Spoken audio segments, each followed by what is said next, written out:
Fairfax County Sheriff's Office. Has been working here for 5 years already, and life has many surprises, and one of them is a man in the shopping cart.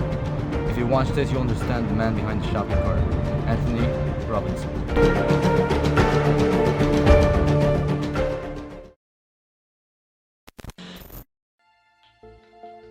Quick description of the case. It occurred in 2021, Fairfax County of Washington, D.C. Several victims linked to this man. Killings were with a shopping cart and a blanket over the victim to hide the victims. No, I only know Robinson for a short amount of time. And from the moment in the day I met him, I just sort of knew that something was off. And I couldn't really believe that my sister Janice was dating someone such as him. And he would do like these sort of things that were just very strange and weird. I don't know. So after arriving on scene of the homicide, I realized that there was a woman inside of the shopping cart. We were hidden by a blanket. And after arriving on scene, I realized that something much more sinister was done to this woman after the autopsy reports. So after speaking with the victim's family, one of the family members, the brother of the victim, Johnson Doe, he reached out and said that Mr. Robinson was really shady with the family. Didn't really speak much. He acted pretty weird around them, kind of an anomaly, to say the least. And there were reports that he was kind of a sexual deviant.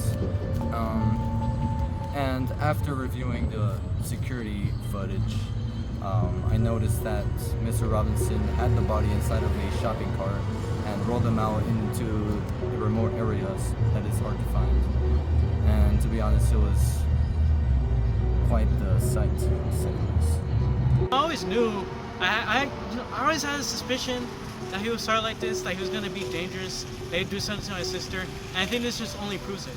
Like, I don't really understand it myself, but really, it just makes you wonder what drives someone to do something like this, right?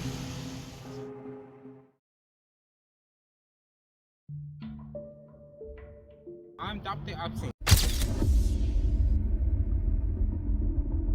I'm 41-year-old working at Fairfax County Mental Hospital.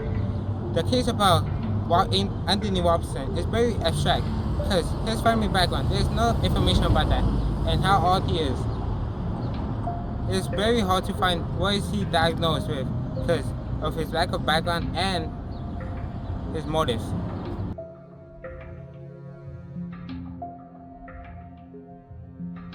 So, we assume that Anthony Robinson has antisocial personality disorder because of some of the symptoms that he includes were sexual aggressive towards the females that he killed and were his victims. And he also was manipulative. For example, how he told some wife to pay money so he could take a trip and didn't take a trip. So, based on the information and his lack of criminal record, we assume that he has antisocial personality disorder. You know, Ipsum was sort of correct about the claims of Robinson. No, he was actually a little bit spot on because I would see him going around and we would invite him to parties and he would just sort of like act weird with the family. He was somewhat distant and he would even like try to touch some of the kids and the boys. I even think that he was sort of bisexual, but he didn't even admit about it. And it's sort of just weird because he was kicked out, but then he came back and he wouldn't like leave us alone at all.